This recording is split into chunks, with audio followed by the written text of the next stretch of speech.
Today on Blue 58, it's Joe Barry. The Packers have made their pick for Mike Pettine's replacement, and it is a two-time former defensive coordinator, most recently employed, technically by the Los Angeles Chargers. So what do we make of Joe Barry? He wasn't Matt LaFleur's first choice, and it doesn't seem like he's any Packers fan's first choice either. How's he going to change things in Green Bay? Blue 58! Hello and welcome to another episode of Blue 58, the one and only podcast of thepowersweep.com. I'm your host, John Meerdink. Very happy to be with you here for another episode. Before we get into Joe Barry discussion, I want to remind you that the Patreon podcast is resuming this week, a bonus podcast, this time talking all about books that are going to help you become a smarter Packers fan. Got 11 selections to talk about, and if you head over to patreon.com/thepowersweep and join our Patreon team, you will have access to that as well as other bonus content on, at the very least, a weekly basis. But that is for you to find at patreon.com/thepowersweep. You also get access to our Discord server there. But that is for that. This is for now. The Packers have a new defensive coordinator. It is Joe Barry, 50 years old, worked as the defensive coordinator for the Detroit Lions in 2007 and their 0-16 2008 season. He was the Washington football team's defensive coordinator in 2015 and 2016. Professionally, his background is a little Monty Kiffin, a little Wade Phillips, a little Vic Fangio, and a little being friends with the right people. So how'd the Packers get here? According to Tom Silverstein of the Milwaukee Journal-Sentinel, it was down to these four. Jim Leonard, who was clearly the top choice and apparently was offered the job and turned it down. Then a group of three: Barry, Ejiro Evero, and Chris Harris. Matt LaFleur wanted somebody from the Vic Fangio defensive scheme tree, and in Barry and Evero, he seems to have that, at least a little bit. Barry worked for John Pagano with the Chargers, who had worked under Fangio, and then worked under Brandon Staley in L.A., who's off the Fangio tree. Evero worked under Fangio in San Francisco, then worked for Staley in Los Angeles, and then Harris worked for Wade Phillips, and then Brandon Staley in Los Angeles as well. Basically, I think that narrows it down to Barry and Evero. And then, as far as figuring out how the Packers landed on Joe Barry, I kind of lose the thread from there a little bit. It's not immediately clear, and we haven't heard from the Packers directly other than nice feel-good sort of statements or Matt LaFleur or Joe Barry as to exactly why they want Joe Barry to run their defense. It's not really clear why someone would prefer him over Evero. If you take out the fact that he's been a defensive coordinator before, not even talking about his relative quality as a defensive coordinator in those spots, it's really hard to say, and they don't have that different of a arc to where they were prior to their most recent jobs at all. So let's play spin zone for a little bit. How would we spin this hire if we were trying to present it in as positive of a light as possible? I think there's a couple angles that you can look at. If you're trying to spin this hire, here's what you say. Joe Barry's got experience. Joe Barry runs a defense that has been successful in the NFL. Joe Barry had some personnel issues in Detroit and Washington. They didn't have a lot of talent on those defenses. And more to the point, if you're skeptical about having Barry around, just remember that talented coaches like Sean McVay and Brandon Staley wanted to have him around. So that should make you feel a little bit better. Let's look at those points. Do they actually make sense? Joe Barry has experience. Yes, that is true. He has been a defensive coordinator before, but he hasn't been particularly good in either of those stops. We can go as deep as you want on this. The stats do not paint a pretty picture. He's never been higher. He's never coached a defense that has ranked higher as a coordinator than 28th in yards and 17th in scoring. It just hasn't been good. There's no way to spin his defense as being good. He does run a defense that has been successful in the NFL. That is true. Vic Fangio's scheme has been successful throughout the NFL, as has Wade Phillips, as has Monty Kiffin's. That doesn't mean it's going to be successful in Green Bay. And running those same schemes wasn't terribly successful in Detroit or Washington. This is not so much a point against him, though, as something that doesn't really mean anything. Okay, so he's got a great scheme. Who cares? I mean, Sean McVay has a great scheme. It didn't work all that great with Jared Goff running the show in Los Angeles. Did for a season or two, but it started to break down, right? So scheme isn't everything. Joe Barry, people will say, had personnel issues in Detroit and Washington, and there's some real merit to this. If you're trying to defend the Joe Barry hire, I think this is where you go. Detroit had Shawn Rodgers and really nobody else, and that was only for 2007. Other than that, Paris Lennon was their second leading tackler in 2007 and 2008, and their leading tackler, second in 2007 and leading tackler in 2008. Not that I would ever besmirch the good name of a former Packers player, but I think you see what I'm getting at. I don't think anybody in 2007 or 2008 was pining for Paris Lennon in Green Bay. Man, if we only had Paris Lennon, then really put the defense over the top. No, I don't think anybody was saying that. In Washington, it wasn't all bad.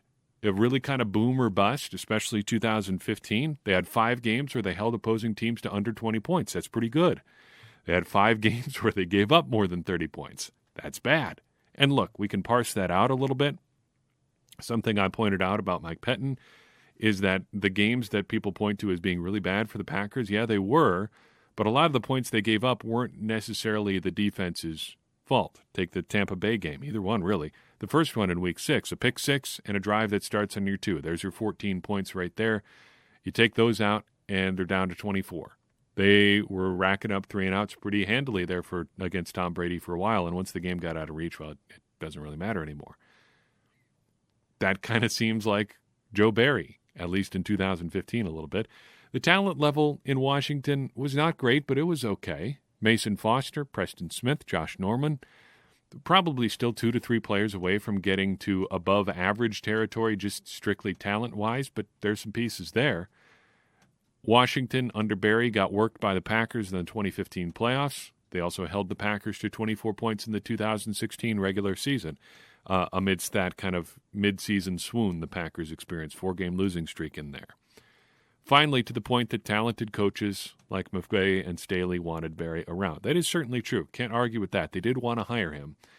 They didn't want him to be their defensive coordinator, though. Sean McVay had 3 opportunities to hire him as defensive coordinator and never took them. In 2017, when he took over as the Rams coach, he decided he would let Wade Phillips go. Or he would go with Wade Phillips. After he let Wade Phillips go, he went out and got Brandon Staley instead of promoting Barry. And after the 2020 season, when Brandon Staley left, he just let him walk out the door with Staley to Los Angeles before Barry got offered the job in Green Bay. Staley, for that matter, also chose not to hire Barry. He was just putting together a coaching staff, and he wanted Barry in an assistant role. He wanted him with the Chargers, but didn't want him as defensive coordinator. Just because people want to have you around doesn't mean you're necessarily suited for that defensive coordinator role. And again, we should emphasize, this doesn't mean he's necessarily a bad coach. He might be a great linebackers coach, a great assistant, but that doesn't mean he's cut out to be a defensive coordinator. I'd say a fair bit of evidence shows that that is probably the case. Let's try to give this a negative spin, though. If we were going to spin it just completely the opposite way, how would we spin it? I think the first thing you start with is nepotism. Joe Barry has made a career out of knowing people and being related to people. In Detroit, he was hired as defensive coordinator, coincidentally just after he happened to marry head coach Rod Marinelli's daughter. What a coincidence. And Barry's dad, Mike Barry, ends up as the Detroit Lions offensive line coach, despite having never coached at the NFL level before. What a coincidence. In Washington, he gets hired as defensive coordinator, coincidentally having happened to work with Jay Gruden previously. And look, to an extent, this is just how the NFL works. But it's kind of a bad look for the Packers a little bit when your top 3 candidates are a really talented, well-regarded college coach in Jim Leonhard, a guy who has failed in his previous 2 defensive coordinator jobs in Barry, and a guy with similar coaching experience other than being defensive coordinator who's on the way up and is well-regarded throughout the league in Ejiro Evero, who has coached in Green Bay before previously, it should be added. It's tough to look at that and look who didn't get the job compared to who did and think, man, he's just kind of part of the good old boys club. You can also look at the reality of failing to get the guy you want and then appearing to not have a backup plan that really makes any sense. Jim Leonhard, after this situation, is always going to be the guy that got away. And you're going to hear a lot of unsubstantiated stuff, like maybe the Packers should have offered him more money. Oh, he doesn't deserve to coach in Green Bay anyway, blah, blah, blah. All that stuff is kind of silly, but there's always going to be this hypothetical alternate reality where Jim Leonhard is the defensive coordinator for the Packers. Maybe my perspective on this is slanted a little bit, but I'm currently heading a hiring committee right now in my real-life job. And at a real business, air quotes, real business, it seems like Jim Leonhard turning them down would be when you would reopen your search and really, really carefully consider your next move. And not just jam a guy that you know into that role. Instead, it seems like the Packers and Matt LaFleur really just threw up their hands and went, well, that's it. I guess Jim Leonhard doesn't want the job. Who's the next guy who has also been a defensive coordinator before? Jim Barry? All right, come on down. I really want to hear from the Packers and see why it was Barry and not any of these other guys. What was it about Barry himself? I guess right now, I'm left with questions about all this. First, why Joe Barry? I think we've covered that pretty exhaustively. Why Joe Barry and not Ejiro Evero? There is the problem with this comp that Evero is an unknown. And yes, there is some personal preference at play here, but I think I would rather take the guy I know nothing about than the guy I do know something about, and what I know happens to be pretty bad. Like the only evidence we have about Barry as a defensive coordinator, or Barry or Evero for that matter, the only known quantity here is that Barry had a chance to be the defensive coordinator twice before and was bad both times. That's all the information we have, and that's the guy that they ended up hiring. That doesn't make me feel real good inside. Thirdly, and this is unrelated to anything we've talked about so far, but how does Jerry Gray fit into all this? If Barry is the guy that you hired, does it really just come down to his scheme? Because Gray has been a defensive coordinator before and got better results than Barry has. Gray was in the building already. Gray is well respected around the league, and Gray, just like Barry does, happens to know Matt LaFleur. They've been coworkers in Green Bay right now. If you're just wanting to get a guy who's experienced, why not Jerry Gray? And what does that say about his future with the Packers? Because I think that would be a mistake if he got out the door here. But all those are hypotheticals. What we do know right now is that Joe Barry has the job, and he has the job in large part because he runs, apparently, the Vic Fangio scheme. What does that actually mean? Well, take it from Matt LaFleur himself. Here's what Matt LaFleur says about going against the Vic Fangio scheme. Quote, there are so many guys and every system is different, but I look at Vic Fangio, just the fronts and the multiple looks you get from him, that's incredibly difficult. Shoot, Indianapolis last year, we knew exactly what they were going to do to us, and we didn't have a lot of experience or success because they were so sound. They stuffed the run out of two safety defense and played extremely fast, end quote. There's a lot to unpack there, but LaFleur is obviously a fan. But what does it mean to run the Vic Fangio scheme? First, let's start with that idea of a multiple front. In short, this means not 3-4, not 4-3. You're going to get a bunch of different looks, and this is not all that dissimilar from Mike Pettine. He will run 4 down lineman types, 4 guys with their hand in the ground, let's just say that, not necessarily linemen, sometimes edge rushers. He'll run 3. He'll run 2. His fronts are going to be different. They will have different alignments. So that's one thing you have to keep in mind. It's going to be multiple fronts. But it's going to be basically a 3-4, but not necessarily a traditional 3-4 alignment. Basically a 3-4, not a traditional 3-4.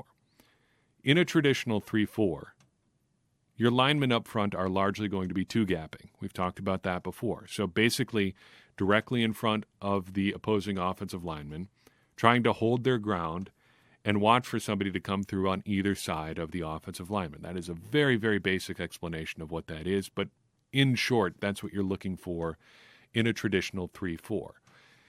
Fangio's scheme, and to a lesser extent Wade Phillips, wants the linemen to go one way or another, shooting gaps. And the run fits from the linebackers behind them are going to be very similar. They're going to be trying to get to one gap instead of two, which can be really, really good if you've got good personnel to run it.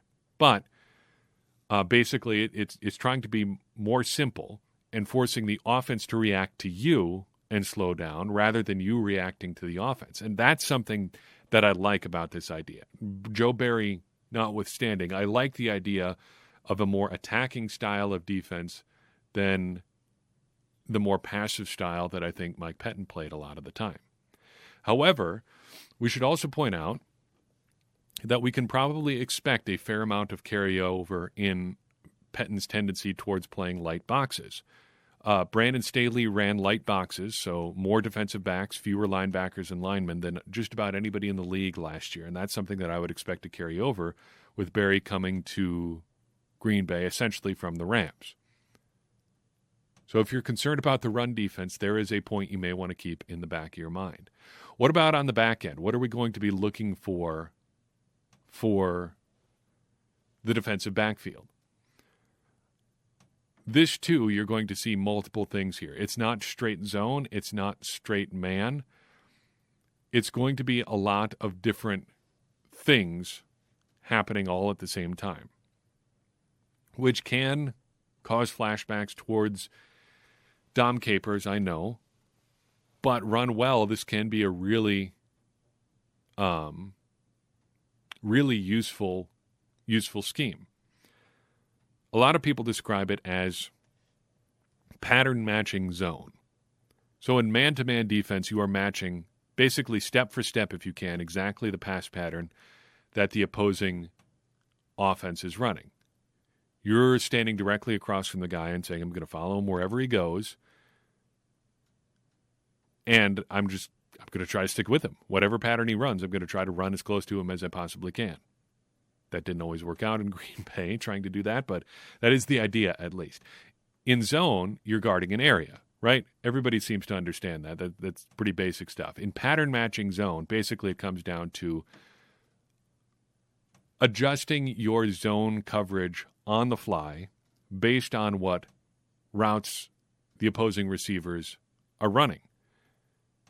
And it demands a lot of communication between defensive backs and linebackers and a high degree of intelligence from your defensive backs, which makes me feel pretty good in some senses because I think Jair Alexander can do that. I think Adrian Amos can do that. I think Darnell Savage can do that. I don't know if anybody else on the roster can do that. Pretty sure that Kevin King can't, but in a couple of weeks here, he's not going to be on the Packers roster anymore anyway, at least as a function of his contract expiring and being a free agent. Who knows if they bring him back? We will see. But I have a fairly high degree of confidence that the Packers have at least three guys who can do that, and Chandon Sullivan probably could, too, in the right position. But that kind of leads us to our next question here. What does this mean for guys already on the roster? Well, I've broken this down into three categories. Players for whom this is good news, players for whom this is uncertain news, and players where this sounds like bad news. First, the good news. I think this is probably good news for Kenny Clark. Kenny Clark is, among other things, a great pass rusher.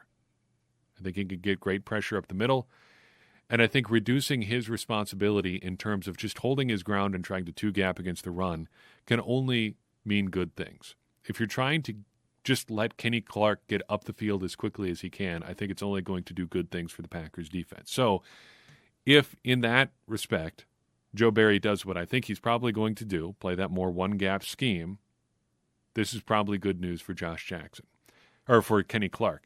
It could also be good news for Josh Jackson, tipping my hand a little bit here. Discord user FMP330 asks, can we cautiously assume that Josh Jackson can be the cornerback 2 that we now need in maybe a Tampa 2 3-4 hybrid that Joe Barry may run? So he can't be any worse. First, answering that question, I would just say that it can always be worse. Don't assume that it can't get worse, because it always can. But more to the point, I think this could be an opportunity to really see what Josh Jackson can do. That was supposedly going to be the thing in training camp last year. They were just going to have Josh Jackson be an outside zone corner. Well, it didn't really work out that way. He didn't really get that many opportunities to do that, and when he did get opportunities, it didn't go particularly well.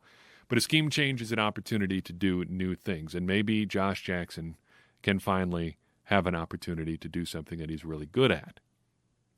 All along, we've been told he's a good zone corner. He didn't get a ton of opportunities to do that in Green Bay, either because he failed when he was out there or he just didn't get on the field that much.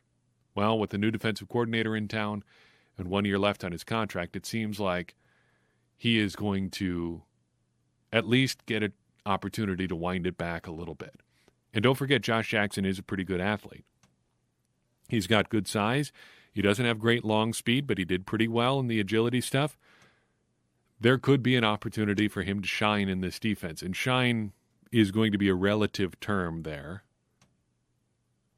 But it doesn't seem, to our Discord friends' question here, like he, at least, can get much worse. He might be worse than Kevin King. We never know. But it doesn't seem like things can get much worse for Josh Jackson because he really just wasn't playing at all. I would say that Barry's hire is uncertain news for Preston Smith. Now, there is some temptation to say, hey, Preston Smith did well in Washington under Joe Barry. Maybe he does the same thing in Green Bay. I don't know. I don't think a scheme change changes the plans for Preston Smith cap-wise in Green Bay. Now, we did get news this week that the cap is going to be around 180, 181 million instead of 175. That is a bit higher than people were projecting. But I don't know if that's enough to save Preston Smith in Green Bay. And I don't think the fact that they hired his former coordinator really changes things all that much for them at all. But this sounds like downright bad news for the Packers inside linebackers. If you go back and read a lot of the stuff that Barry said when he was the coordinator in Washington and when he talks about his philosophy back in Detroit, he wants linebackers who can run and cover. And I don't think the Packers have any linebackers who are particularly savvy coverage-wise. That was supposed to be Kamal Martin's thing coming out of Minnesota. I don't think we saw that at all in 2020. Christian Kirksey was a liability in coverage as often as not, and Chris Barnes, for all of his wonderful things that he was able to do down the stretch playing with a cast on his hand, I don't think one Chris Barnes a linebacking core makes. Even in a 3-4, anything that has even a distant relation to the famed Monte Kiffin Tampa 2 is going to be linebacker heavy. You just need guys that are athletic and can cover there. And I don't think the Packers really have the horses there. I would not be surprised at all if we finally got some investment in inside linebacker this year. This is the point where I point out that Patrick Queen went 28th overall in the draft last year, 2 picks after the Packers. If you need a fast coverage type linebacker, that seems like something that he might have been able to do. But I digress. It seems like the Packers, though, might finally have to invest a little bit in that position. Maybe a top 100 pick finally at inside linebacker. Or a hybrid safety linebacker type. We talked about Jeremy Chin last spring, somebody who may be a converted safety if you want to play your Brandon Staley light box sort of looks, but still have linebacker types down there. That may be the sort of an investment that they make at that position. But in any case, I think the Packers are going to need more of an investment at inside linebacker, whether it's a linebacker alone or a linebacker hybrid type. They need somebody else there. Those are my Joe Barry thoughts as of February 9th, 2021. I'm still pretty fresh on this news. I would say right now I'm leaning towards negative. I really don't see what the selling point is on this hire. This is a little bit different than Matt LaFleur. I think this is considerably different than Matt LaFleur. Yep, it's a bit of an unknown. Yep, it's certainly not a possible pick or a popular pick. But I think the potential upside here seems to be a lot lower than with Matt LaFleur. And I really don't know how big of a change we've made from Mike Pettine. We'll see, and we'll continue to learn together. So I've got for you in this episode. Do appreciate you listening in, and I appreciate you, as always, downloading this episode, and even more importantly, telling a friend. If you enjoyed the show and think someone else would benefit from it as well, go ahead and share this podcast. That would mean a lot to me. It's going to help more people find the show. More people listening is how we continue to have this conversation around the Packers and change people's minds and help people grow their understanding of this great game that we all love. Because ultimately, as I always say, smarter Packers fans are better Packers fans, and better Packers fans are what we all want to be. I'm your host, John Meerdink. We'll see you next time on Blue 58.